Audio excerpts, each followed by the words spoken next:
shall we begin? Go. Let the games begin. All right. A new age has begun. An age of freedom. Are you not entertained? Are you not entertained? Get to the chopper! This is going to be quite the ride.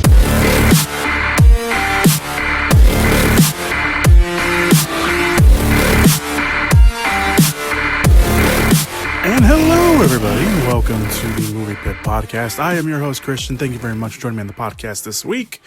This podcast is going up a little earlier than usual, mainly because I'm recording this, just FYI, a little behind the scenes. I'm recording this very early on Thursday, mainly because I have this thing going on Friday, and I won't have any time to really do any final recordings and editing on Friday properly enough to get the podcast out as early as I want. So I'm recording this a little earlier and potentially releasing this Thursday night, maybe Friday morning. So that is the case. So if anything drops between the time I'm recording this and, or by the time I'm recording this and it goes out and Friday, then I'll put everything up that I can up on the Twitter page. That's linked down below in the description / show notes area, so you guys can go check that out. But yeah, I'm recording this a little earlier than usual just because I want to get a podcast out this week because there were some big movie news items that came out after the podcast went up last week, and so far there's some movie news items that came out this week that I want to talk about. So also, if you hear anything in the background, there's some stuff going on in the house. But like I said, just a lot of things going on. But yeah, let's get to the podcast, shall we? This is, of course, again, the Movie Pit Podcast, where we talk about all of the latest breaking movie news items that have come out throughout the week. We also talk about the movie trailers that came out this week. There is one trailer I will briefly talk about this week, and then this is usually the other part where I say we talk about the movies coming out in theaters, but that is no longer the case because we live in COVID times. So there you go. Although AMC did announce yesterday that they were going to opening up theaters again at the end of the month. So if you want to go again, catch the Rona. I mean, go catch a movie. You guys can look up your local AMC and see if they're open at that time. All right. So let's talk about the news of the week. Like I mentioned, there are some pretty big movie news items, or some decent sized movie news items that I would love to talk about after the podcast went up last week. So we're going to be talking about those first. The first one is that Martin Scorsese's much talked about adaptation of Killer of the Flower Moon finally has a filming date. Not a release date, a filming date. The movie was originally going to start filming this March, but obviously that didn't happen because of, again, COVID. But filming was up in the air up until now. Production will begin next year in February. The film is based on a 2017 nonfiction book by David Gran, I believe of the same name. So if you want to go read that before the movie, it is about the murder of several Osage people in the 1920s after they discovered oil on their land. The killings did attract the attention of the newly formed FBI, whose investigation uncovered a sinister conspiracy. The movie will film in Osage Nation, which is still in Oklahoma, and they are currently preparing for a 16-week shoot. The movie will also employ several Native American crew members, including historical Osage locations. This is somewhat of a big deal, considering that the adaptation, again, has been in the works for a long time, and Martin Scorsese has been attached to it, but also because Paramount was originally going to finance and distribute the film entirely. However, when the budget moved up, or got up to $200 million, yes, that is $200 million, Paramount negotiated a deal with Apple to take over production costs, while Paramount, handled all the worldwide distribution. So it will be a Apple and Paramount Pictures type of movie.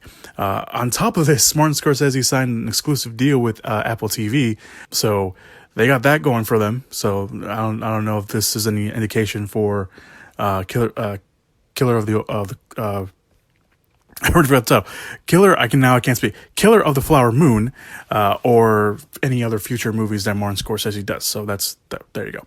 Another plus for this is potentially, I should say, if you're interested in this, Leonardo DiCaprio and Robert De Niro will star in the movie. This is the first time in a long time that those two will share the same screen since 1996 in a drama called Marvin's Room. So you've never seen Marvin's Room. I have not seen Marvin's Room. I never knew that Leonardo DiCaprio and Robert De Niro actually shared the screen, but apparently they did. and it was called Marvin's Room, a 1996 drama. So I add that to my watch list. No news yet on when the film will be released, but if they are filming next year, potentially, again, then we probably could see it sometime in 2022. Maybe around there. So there you go. All right. Moving on to the next one. Jason Bateman has found his next directorial effort in an adaptation of Gus Kringer's novel titled Superworld. On top of that, Mark Perez, who wrote the comedy Game Night, which Bateman starred in, will write the script. The story is set in 2038, where every person on the planet has superpowers except one man named Ignatius Lohman. Lohman is stuck in a white-collar job while his father is one of the most powerful people on the planet and leader of the defense organization Peerless. But Lohman will get his chance to step up when he is forced to face the corporate overlord whose power is neutralizing anyone else with a superpower. The tone of the book is described as close as being to The Incredibles. That was a weird way that I even wrote that sentence, and is available now if you want to go check it out. I have not checked it out yet, but I've been looking around and people really like it. So this is actually Perez's and Bateman's third collaboration after Game Night, which is very funny. If you have not watched it, I highly recommend Game Night. They have an untitled family comedy set in an abandoned movie studio that is being set up at Netflix, which will star Bateman, who also directs the movie, and John Cena. So there you go. Bateman and Netflix have a good thing going.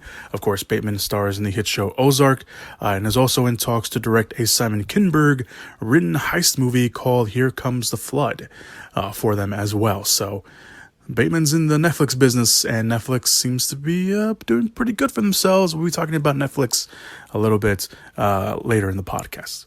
The other big movie news item that dropped after the podcast came out last week is that Ben Affleck, yes, Ben Affleck, is getting back behind the camera. Affleck's next directorial effort will be The Long Goodbye, a dramatized look behind the scenes of the iconic Hollywood film Chinatown. The film is based off the book of the same name by Sam Walson. I think that's how you pronounce the last name, so you want to go check that out. Chinatown was released in 1974 and starred Jack Nicholson and Faye Dunaway, where Nicholson plays a private detective who is hired to expose an adulterer who finds himself caught in the web of deceit, corruption, and murder. Yes, I said it funny. The film was directed by Roman Polanski, who of course has his own history, and written by Robert Towne, and is considered one of the best films in cinema ever. If you look up best films in cinema ever lists in Google, Chinatown will most definitely be on a lot of people's lists. The movie it's pretty good. I know I've seen the majority of it. I think I've probably missed a couple minutes of it one time when I was watching it on TV, like on TMC or something. And I was like, I didn't watch the whole thing, but I watched enough of it. I'm pretty sure I've seen more than at least 3/4 of the movie. But it's very good. It's very classic old school Hollywood.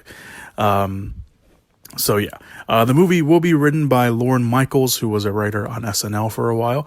I wanted to look up what else Lorne Michaels did, but I forgot to do that. But every report that I've seen has reported him as a writer for Saturday Night Live. No actors are attached just yet. We can assume that probably Ben Affleck will be in there somewhere. He likes to put himself in the movies he directs. Nor do we have a production date, but nevertheless, this will be Affleck's first directorial effort since Live by Night, which was not well received at all around by critics or by fans. So this is pretty cool. Hollywood loves movies about themselves for the most part, but this is pretty cool. Chinatown, again, being one of the most iconic films in Hollywood. I can't remember if there was any trouble. I'm assuming there probably was trouble filming Chinatown, but I'm sure we'll do a little research on that and then we can figure that out. But obviously if they're making a movie about it, I'm pretty sure at least something was going on besides the whole Roman Polanski thing. Maybe that's the whole thing. Who knows? We'll see. Anyway, really cool job. I like Ben Affleck as a director. The Town, Gone Baby Gone, Live by Night wasn't that great, but Argo, of course, is on that list as well. So we'll see how that turns out. But again, no production date at the moment, so we'll have to wait on that. And finally, the last bit of big movie news items that came out after the podcast came up last week was Paramount.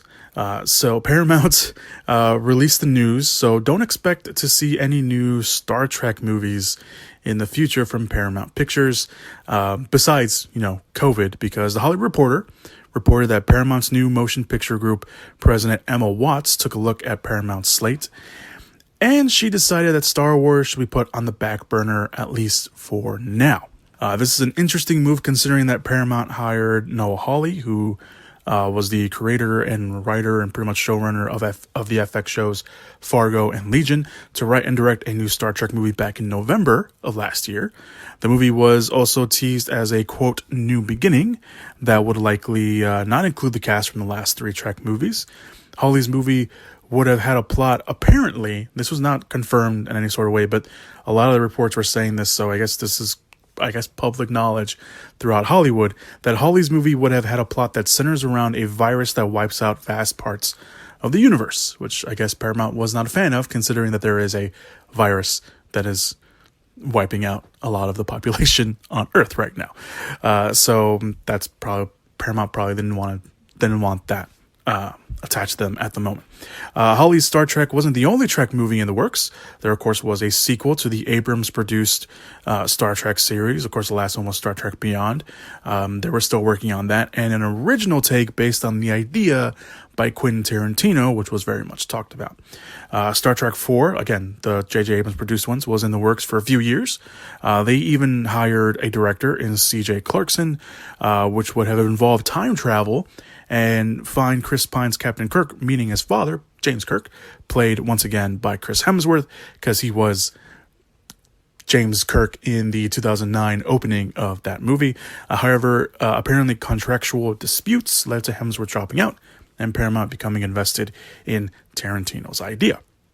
Now, Tarantino's Star Trek movie, which had been in the works before he went and directed Once Upon a Time in Hollywood.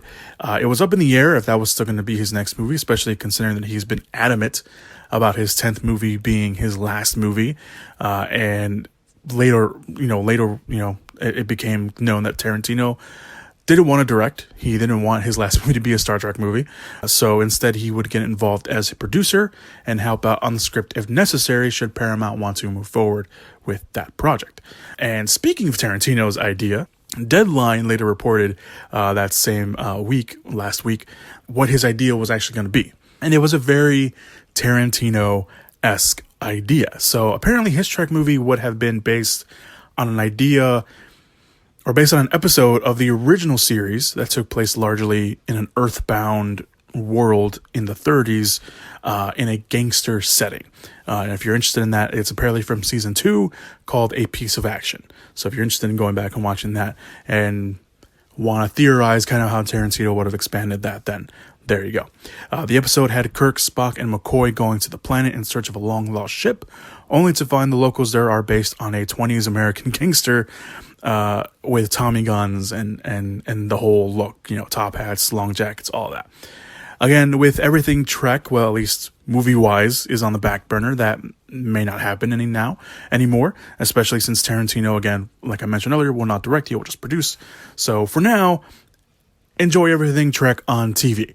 We have Star Trek Discovery on CBS All Access, the new animated series, Star Trek Below Deck, which I heard is pretty good, so if you want to go check that out. But yeah, no more Trek movies, at least for now, from Paramount Pictures.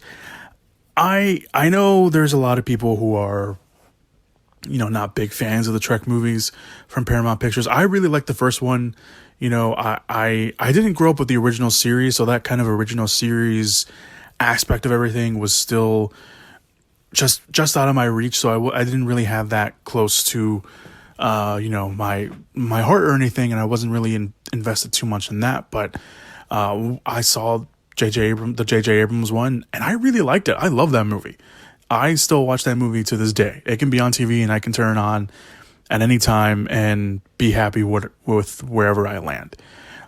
Into Darkness came out, and it was a bit disappointing. It wasn't as good as the first one. It kind of floundered a little bit, and it showed also in the box office. There wasn't that much of a it didn't make as much money as the first one. And then Star Trek Beyond came out, and it was kind of a way of trying to somewhat kind of reboot itself in a way, kind of take it back to kind of the kind of the adventure side of things, and people, I guess, weren't really on board with that. It also did not make as much money as the first one. I think it didn't make enough. I think it did make more money than Into Darkness. I have to double check that, but regardless of that, it seemed like Star Trek movie wise was not getting the same amount of love that it does on TV, and people just weren't coming out for it anymore. And I get it. I get that there are, that this new series wasn't for everybody. I had some friends of mine who were fans of the original series and Star Trek overall, and they're not big fans of the Abrams ones either, and that's fine. But I don't know. I think Paramount, I don't want to say Paramount dropped the ball, but I think there's just been that the way they've kind of gone about it is, I guess you can say they dropped the ball, but I just, the way that Paramount, went about it, producing and marketing and trying to get Star Trek out there, just, it didn't work. Didn't work with the fan. It didn't work for the fans. And this isn't, Paramount being like, oh, we gotta go out there and we gotta compete with the Marvel movies. Like, no, that is not what they're doing. They weren't being Warner Brothers and, having this knee-jerk reaction and reactionary fear of, oh, they're doing that thing over there, we gotta do it just like them. Paramount was just doing their own thing with the Star Trek movies. They weren't really trying to, compete with Marvel. They weren't trying to compete with other studios. They were just trying to do their own thing and create these sci-fi adventure movies that were fun and that they were awesome, and trying to pay homage to the original series. And sometimes you can pay too much homage to the original series, copying it for the most part and being a subpar copy of the original series, like Into Darkness. But hell, the opening of my show, my podcast, has a line from Star Trek Into Darkness. So I don't know. All right, let's just move on. I'm a bit bummed out, but there's enough Trek to go on. Of course, Picard's also on CBS All Access. You want to go check that out? That's still on my watch list too. I haven't watched anything. I gotta do that. But anyway, there you go. All right, so those are all the movie news items that came out after the podcast came out last week. That's a mouthful. So let's move on to the movie news items of this week. All right, so I just want to briefly mention a trailer. It's a trailer for a Netflix film called The Devil All the Time.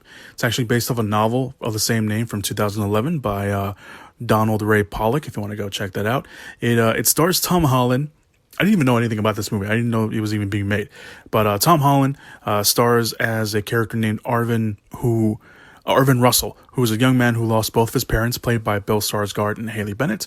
Alone in the world, Arvin tries to survive his new surroundings that is filled with a nefarious folk in his treacherous town that he lives in, including a couple, played by Riley Keough and Jason Clarke, a crooked sheriff, played by Sebastian Stan, and a shady preacher, played by Robert Pattinson. The rest of the cast includes Mia Wasikowska, that name, that last name, that always gets me. And Elysia Scallon. It looks really good. I didn't know anything about it. I really like the trailer. It does look like it's going to be one of those movies where you probably got to pay attention because there's so many characters in the movie. It does look like we get to see Bill Skarsgård and Haley Bennett kind of have their own thing. It looks like Riley Keough and Jason Clarke have their own. It's not an anthology, I don't think. It's probably just one of those things where it's going to be messing with time from the looks of it. So that's kind of what it looks like, at least from the trailer, because it bounces around a lot and we see Tom Holland's quote unquote parents. Of course, it's not his real parents, but his movie parents in the movie quite a lot. And then we see him, and it seems like Tom Holland and Robert Pattinson have their own story, and Bill Skarsgård and Haley Bennett have their own story. I don't know where Riley Keough and Jason Clarke fit in. I don't know where Sebastian Stan ties in, but we got that. It should be interesting. It really should be interesting. The movie is directed by Paulo Campos, who directed a movie called Christine. I saw Christine. It stars Rebecca Hall, and it's based on a true story. I'm not gonna say anything about it in case you guys want to go read it. Although it is, again, based on a true story, so it's based on real life, so it's not really ruining anything, sort of. But I saw it. It stars Rebecca Hall. Came out a few years ago. Very, very good. So I'm looking forward. On top of everything, that everyone that's involved, the trailer, it seems really cool. It's going to be on Netflix. Comes out on Netflix on September 16th. If you want to go check it out. So I put a link down below in the description /show notes area if you want to go check out that trailer. There was also a new trailer for Mulan, showing a lot of brand new footage, but it was really quick. It's like a minute long, and it's kind of a glorified, like, hey, it's going to be on Disney Plus on this premium access, feature that we have on here. So that's kind of what it was, but shows a lot of brand new footage if you want to go check it out. I'll link that down below if you want to go see that too. All right, so let's move on to the quickfire movie news items of the week. The first one is, following an apparent heated auction, Hulu has acquired the domestic rights to the thriller Run. The movie comes from, I'm going to mispronounce his name, and I'm so sorry, Anish Changanti. I think that's probably not how you pronounce it. But he directed Searching, which was the movie with John Cho, the one that takes place on a laptop for the most part. Not the most part, the majority of the movie takes place on a laptop. He directed that. And it stars Sarah Paulson as an overprotective mother who has raised her wheelchair-bound daughter in total isolation, controlling her every move since birth. When the teenage girl discovers some unsettling truths, she is thrust into the fight of her life. Newcomer Kira Allen plays the daughter in the movie. And yes, she actually is a wheelchair-bound actress. And a fun little note, or frustrating depending on how you want to take the news, this is the first time a wheelchair-bound user has played a lead in a major thriller since 1948, and a 1948 thriller called The Sign of the Ram. So there is that, if you want to, again, take that however you will. No word yet on when Hulu will drop the movie on their streaming service. Originally, Run was going to get a theater release before COVID, before Lionsgate at the time. They were the movie behind it. I think it was Lionsgate. They kind of took the movie out of the release schedule, and I guess they auction it off to Hulu. It does sound like maybe it will come out later this year, at least from kind of the tweet, or I think it was a tweet or a release statement, one of the two, from the director, who said that they were waiting, that the movie fits totally what this year was, so it was a fitting way to for this movie to come out this year. So I don't know if maybe there was a miscommunication or she kind of slipped that out, but I'll keep that obviously in the back burner for you guys, and I'll let you guys know. Run, there is a trailer for Run. I guess I'll link that down below too if you want to go check that out. It's very good. It's a very good trailer. It looks very good. So we'll see what happens with that. Roxane Gay's graphic novel The Banks is getting a film adaptation. The 6-part graphic novel, written by Roxane Gay herself and drawn by Ming Doyle, was published in 2019 and follows the story of 3 generations of black female master thieves in Chicago.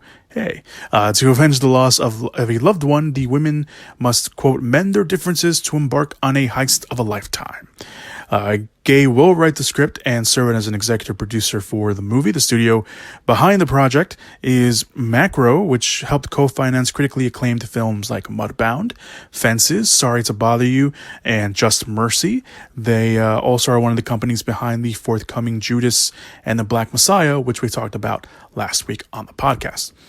This is really cool. Roxane Gay, in case you didn't know, she is a very well-accomplished writer with novels and short stories and even comics. Besides The Banks, she actually wrote for Marvel at one point. She wrote a Black Panther story, which was supposedly very well received. She has also been very vocal on about wanting to write the Batgirl movie that Warner Brothers and DC have been working on for a few years now. So no word on that, but she's been very vocal about that. So I've read some of Roxane Gay's work, and it's very, very good. It is very, very good. So I've not read The Banks. I didn't even know she wrote a graphic novel. So that's really cool. So I am more familiar with her graphic novel or comic book. I didn't know she wrote a story for Black Panther until this report came out. So that was really cool. But yeah, that should be interesting to see when that finally gets going. It does have kind of a Widows vibe, but that's not necessarily a bad thing, since Widows was very, very good and doesn't get talked about very often. So what's up with that? Anyway, let's move on. Deadline is reporting that a sequel to My Spy could be in the works. CTX and Amazon Prime are looking to reunite, or Prime Video, I should say, are looking to reunite director Peter Siegel, Dave Bautista, and young actress Chloe Coleman to come back. It's not a done deal yet, and the outlet reports that everything is still in the very early stages. My Spy, it was set for a theater release on multiple occasions, getting delayed more than once, even before COVID. And then when COVID hit, they dropped it on Prime Video, where it was a apparent success for the streaming service, which is why it's in the works. And in case you need a reminder of what it is, Dave Bautista plays a spy, and then he gets found out by the little girl. Kristen Shaw is his partner. It's very, very good. It's a very fun little family comedy movie. It's very, very good if you have not watched it. So if you have Prime Video and you were on the fence about it, I would highly recommend it. It's very, very funny.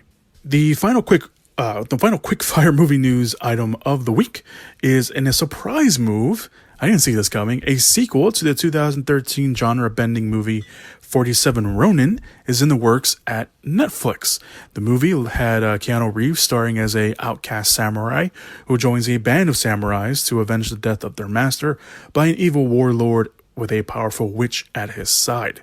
The movie was not met with a lot of love whatsoever, but I guess all these years have passed by and they're like, you know what? Let's give it another try. The new movie and sequel will be set years in the future and have a new director in tow, an actor-director Ronin. I'm pretty sure I'm pronouncing that last name wrong. He's actually he's one of those actors who you will know who he is as soon as you see him. He's one of those character actors who pops up in small little roles here and there. I know he had a big, I think it was a big part in the Netflix series Marco Polo. I think just taking a quick look at his acting career, that kind of seemed to be the big thing that he was attached in. But you will know who he is as soon as you see him. Believe me, you will know. But he will be seen in Mulan later, next month. I would say later this year, but it's actually next month. He has directed multiple short films, and he did direct a spin-off of the Step Up movies in China called Step Up China, Year of the Dance. And he's also done some second unit directing and just some straightforward action directing for movies like on Wild Card, which is the Jason Statham movie, and one of my favorites, Black Dynamite, with Michael Jai White. So this is kind of his big chance and to kind of step into the limelight a little bit with this. The setting will again move from ancient China to the future, where it is being where from the reports it says the movie will have cyberpunk and horror elements. So it is going to be a cyberpunk horror action samurai movie. How about that? Who doesn't want to watch that? I know I do. So there you go. Those are your quick-fire movie news items of the week. Let us move on to the big movie news items of the week. Again, at the time of this recording. The first one is Elisabeth Moss is set to reunite with Blumhouse and is bringing her own production company banner, Love and Squalor Pictures, to develop an adaptation of an unpublished book called Miss March. Moss will star in the movie as the titled character, an Upper East Side housewife who starts to lose her grip on reality when she begins to suspect her novelist husband based the odious central character in his latest bestseller on her.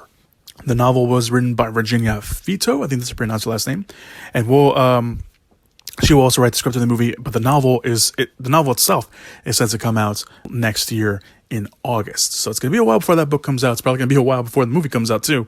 But this is kind of cool. I actually saw The Invisible Man again for the first time since I saw it in theaters last weekend, or this past weekend, and it's still as good as I remember it being.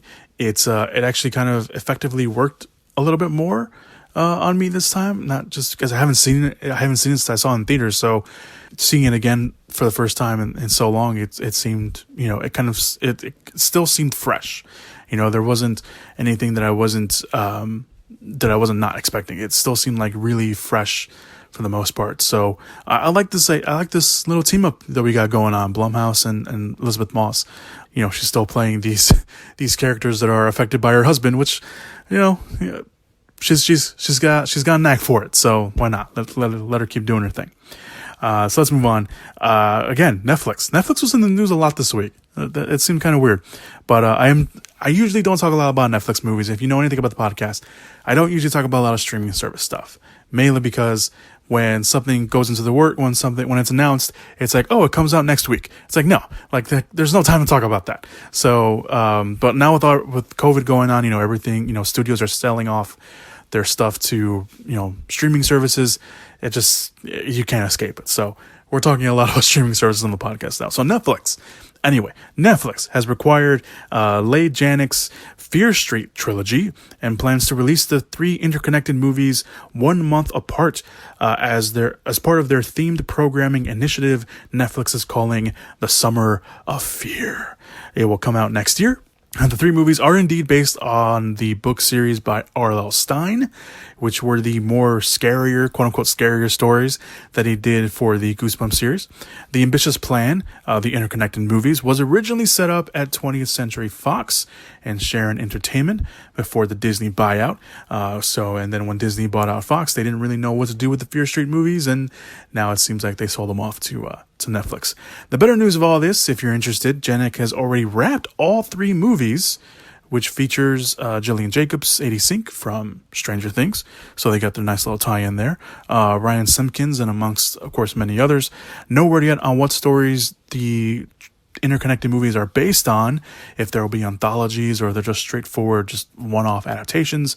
But this is pretty cool. I remember reading just a few of the Fear Street books. I didn't read all of them, so I really don't have. I don't really have any that vivid connection to them or vivid memories of what the stories were about. So it would be nice to kind of delve back into that and see what kind of happens. So it's nice to see kind of, the kid, we have the Stephen King stuff, which is, the more horror stuff. Let's give the kids a nice gateway into horror with the R.L. Stine books. Why not? Let's give them that.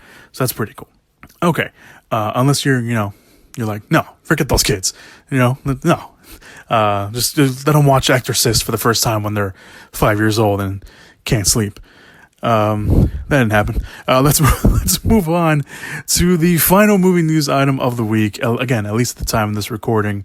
So after years of will it happen or not, the question of a third Tron movie has finally been answered. Sort of. It is happening. Maybe. And a director is attached along with an actor. The third movie will star Jared Leto, and he has been connected to the movie in some way or another since 2017, and it will be directed by Gareth Davis. Now, Davis is a surprising pick considering his work is not genre heavy or genre at all. His past projects include dramas like Mary Magdalene and the movie Lion, and apparently Davis actually pursued the job, and he had a vision for the third Tron movie that Disney apparently really liked, and obviously they offered him the job. Now, I said maybe earlier because some reports suggest that insiders stress that a green light, quote, a green light has not been given, and that it is still in development, but Davis's involvement is a push in the right direction. Close quote. So it sounds like Davis is the man, at least for the moment. And if everything lines up perfectly, then Davis will keep that directing job and will, of course, move on with, the project moving, going forward. That said, it does look like Tron Legacy director Joseph Kosinski is no longer involved, which kind of sucks because I like what he did with Legacy. But, he's been attached to direct the job since Legacy came out. And even though it was on the back burner, he was still attached to it in some way, shape, or form. So that's kind of bumming news. But if Davis has this really great idea and it works, then I'm all for it. On top of this, the movie does have a writer in Jesse, I'm going to mispronounce his last name, Wigto. Don't know. He apparently wrote a movie called It Runs in the Family, but it's unknown what approach the third movie will take. Will it be a sequel? Will it be a reboot? Will it be a soft reboot? Will it just be a whole just reboot, remake entirely? Who knows? There is no word on whether or not Garrett Hudlin and Olivia Wilde will return. After Legacy, their story was like they could come back at any time, or they could just go off and live in peace by themselves. Who knows? But we'll see what happens with that. On top of all of this, there was a deleted tweet that Leto made that apparently revealed the title of the movie, or at the very least the working title of the movie. And Leto, of course, deleted it, but no tweets ever go deleted on Twitter. So the movie, in the tweet, he said the movie was called Tron Ares. Or Ares, depending on how you want to pronounce it. It looks like Ares, but they may pronounce it Ares. Who knows? But that's the working title they have, or the title for the moment. So who knows? Now look, I am one of the very, very, very small group of people, the handful of people probably, that really, really loved Tron Legacy. Besides the score, besides, all that, I really liked it. The score was awesome. The visuals were amazing. I saw it. I think it was the midnight show when it came out in IMAX, where it was loud and everyone there had an amazing time with it, and we all loved it. And yeah, I mean, and the first Tron, look, I know it was in the early 80s, right? Early 80s? Late 70s? I forget which one. Regardless, that first Tron movie, not very good. Effects-wise, not very good. Movie itself, also not that great. But I really liked Tron Legacy. I love that movie. I watch it every time it's on TV. I don't think it's on TV enough, to be honest, because sometimes it's taken out of rotation. So I was really looking forward to a Tron Legacy sequel. I wanted all these guys to come back. I wanted Hedlund back. I wanted Wilde back. I wanted Kosinski back. And I wanted to see kind of what they were going to do with the series moving forward. Cillian Murphy is in Tron Legacy for like a minute. He plays if I remember correctly, he plays the son of the main bad guy from the first movie. And he's in it for like a minute. And I'm pretty sure that was done deliberately to make him the villain in the third movie. But we never get to see that because that third movie never happened, and who knows what's going to happen here. We don't know who Leto's playing. We don't know if it's a reboot or a sequel or whatever. Regardless of that information, I am really looking forward to the movie. Again, I love Tron Legacy. I've been waiting for a sequel forever. I know I'm in the minority of that, but I'm looking forward to it. I don't care what anyone says. So thank you, and thank you for coming to my TED Talk. And that's it, everybody. Thank you guys so much for coming to the podcast this week. That's all the news I got for you guys. Again, at least at the time of this recording, that is all the news that I have for you guys. If anything drops as the podcast has been processed and by the time it comes out, and you went on Fridays, or Friday, not Fridays. We're not living the same Friday over and over again. Although, I mean, we are. Who knows? COVID, man. It ruined everything. But if anything drops after the podcast goes up, or as the podcast is going up, or on Friday, be sure to check out the Twitter account. I will still be hopefully updating that Twitter account as the day goes on tomorrow, or Friday when this podcast comes out. But yeah, or especially over the weekend. So go do that. That's down below. That's linked down below in the description/show notes area. Also down there is the WordPress account that I am kind of ignoring because I don't know what's put up on there. But there's that. What else we got down there? The other social media platforms that I got, and where you can listen to the podcast. So if you're listening to the podcast on YouTube, and you don't want to, keep listening on there, and you can listen to it on the go. You can listen to it on Apple Podcasts. You can listen to it on Stitcher. You can listen to it on Podbean. You can also now listen to it on Spotify, because the podcast is now on Spotify. That is something I forgot to mention last week on the podcast. Like, hey, where you can listen to the podcast on all these platforms. I didn't do that last week. So I apologize. So I'm doing it this week. So yeah, the podcast is on all those places. Again, Spotify, Stitcher, Apple Podcasts, and YouTube, and Podbean as well. So thank you guys so much for listening to the podcast this week. I appreciate it. I always appreciate when you guys listen. So go give us a follow, a like, a subscribe, whatever it is on whatever platform to go enjoy this podcast. Leave a rating and review as well. I really appreciate that. That just helps out the podcast in the long run and shows that actually someone is listening. But overall, thank you guys so much for listening to the podcast. Be good, be safe, be good people, wear a mask, social distance, wash your hands. And again, the general message of the podcast, don't be a dick, and go watch some movies. Whoop whoop! Yeah! Give it up! Movies!